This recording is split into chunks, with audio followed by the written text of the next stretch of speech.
Hello guys, welcome back to my channel. आज हम बात करेंगे एक सुपर थ्रिलिंग और माइंड ब्लोइंग स्टोरी को जो साल 2050 में सेट है। यह कहानी है विक्ट्री नाम की एक फ्यूचरिस्टिक सिटी की, जहां सब कुछ परफेक्ट लगता है, लेकिन असल में यह एक डरावना राज है। तो लाइक, सब्सक्राइब और बेल आइकन दबाना ना भूलें। साल 2050 एक फ्यूचरिस्टिक दुनिया। हमें मिलते हैं एलिस और जैक, एक कपल जो विक्ट्री नाम की सिटी में परफेक्ट लाइफ जी रहे हैं। यह सिटी एक कारपोरेशन ने बनाई है जिसका बॉस है फ्रैंक, एक ऐसा शख्स जो यहाँ की हर चीज़ को कंट्रोल करता है। विक्ट्री के सारे एम्प्लॉय जैक समेत यहीं रहते हैं, लेकिन कंपनी का हेडक्वार्टर दूर रेगिस्तान में है जहाँ वाइफ का जाना सख्त मना है। औरतों को बिल्कुल नहीं पता है कि उनके पति क्या काम करते हैं।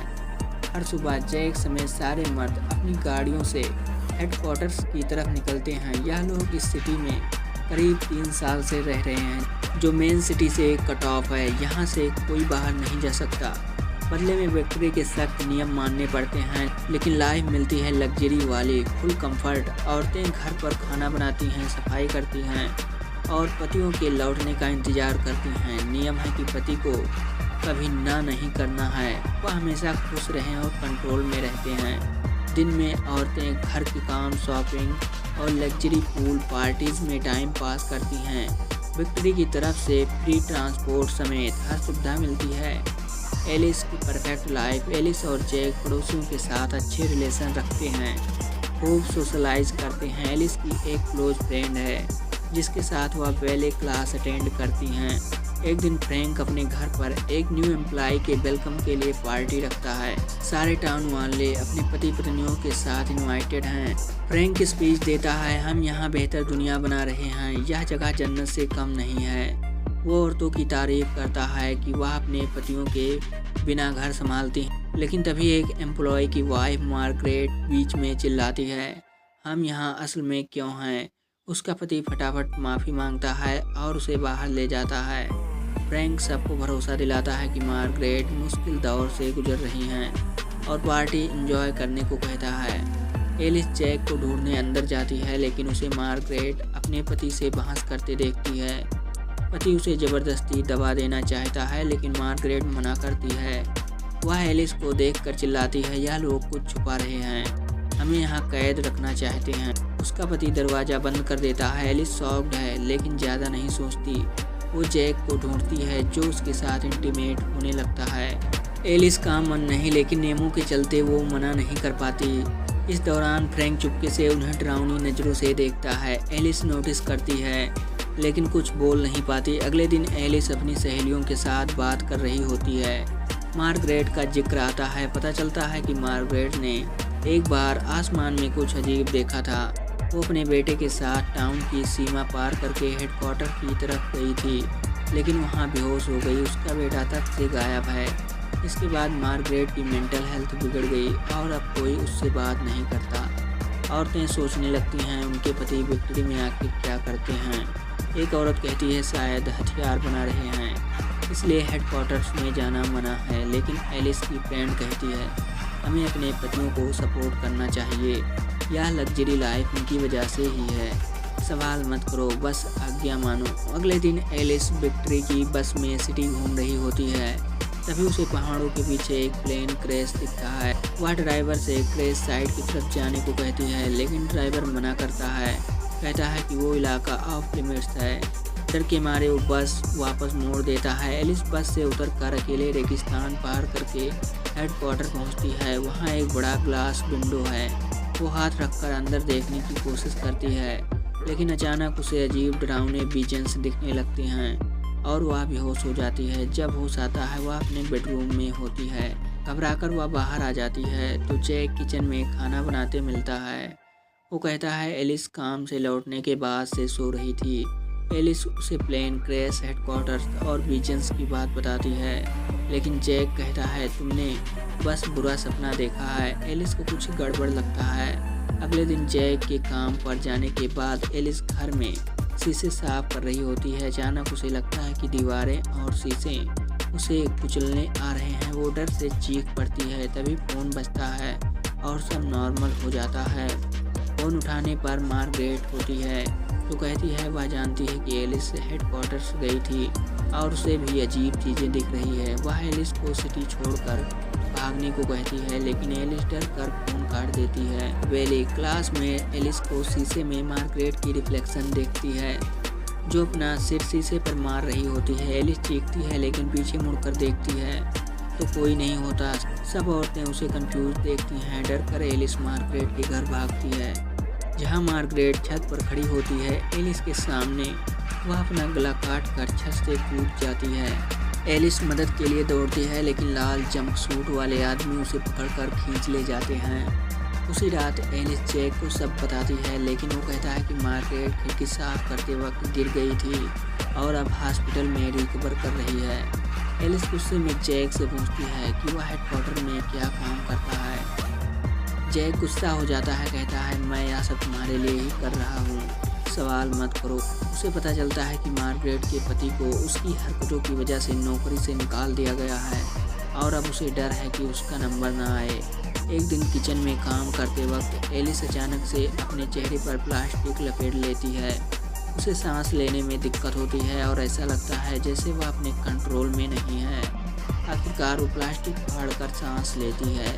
अगली शाम वो और जैक एक पार्टी में जाते हैं। वहाँ एलिस को फिर से डरावने विजन्स दिखते हैं। वो जैक से घर जाने को कहती है लेकिन वो मना करता है। तभी फ्रैंक अनाउंस करता है कि जैक को प्रमोशन मिला है। एलिस खुश नहीं होती और बाथरूम चली जाती है। उसकी फ्रेंड पीछे आती है। एलिस को उसे हेडक्वार्टर्स और फ्रैंक के शक की बात बताती है, लेकिन फ्रेंड उसे डांटती है, कहती है कि नियम तोड़ने की सज़ा मिलेगी। जैसा मार्गरेट के साथ हुआ, अगले दिन जैक के प्रमोशन की खुशी में उसके घर पार्टी होती है। फ्रैंक और उसकी वाइफ भी आते हैं। किचन में फ्रैंक एलिस को अकेले पकड़ता है और कहता है मुझे पता है तुम क्या देख रही हो, कोई तुम्हारा यकीन नहीं करेगा जैसे मार्गरेट का कोई नहीं किया। वो उसे धमकी देता है कि उसे भी अलग थलग कर देगा। एलिस को समझ आता है कि सारा खेल फ्रैंक का है। डिनर में एलिस फ्रैंक को एक्सपोज करने की कोशिश करती है।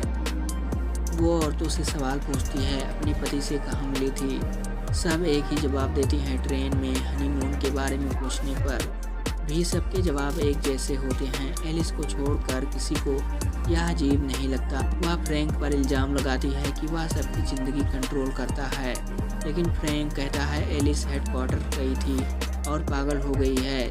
सब उसे मार्गरेट की तरह पागल समझकर चले जाते हैं। एलिस जैक से सिटी छोड़ने की गुजारिश करती है और वो मान जाता है। वो कार में बैठते हैं लेकिन जैक माफ़ी मांगता है और लाल जंपसूट वाले लोग एलिस को खींच कर ले जाते हैं। उसे फिर विजन्स दिखते हैं जिसमें असल दुनिया की यादें आती हैं। रियल वर्ल्ड में जैक बेरोजगार था और एलिस एक सक्सेसफुल सर्जन थी जो लंबी शिफ्ट में काम करती थी। थकान की वजह से वह जैक से ज़्यादा बात नहीं कर पाती थी। जैक को लगता था उसे प्यार और इंटीमेसी नहीं मिल रही है।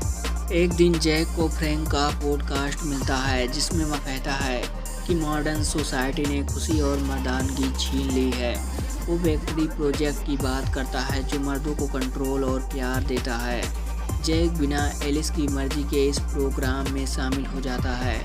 पता चलता है कि बेकरी असल में एक वर्चुअल सिमुलेशन है। जैक ने एलिस को बिना बताए इस वर्चुअल दुनिया में डाल दिया था।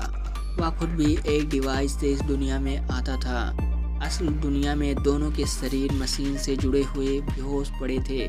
सिमुलेशन में एलिस और बाकी औरतें परफेक्ट वाइफ बनकर खाना बनाती थी, सफाई करती थीं और पतियों की हर ख्वाहिश पूरी करती थीं।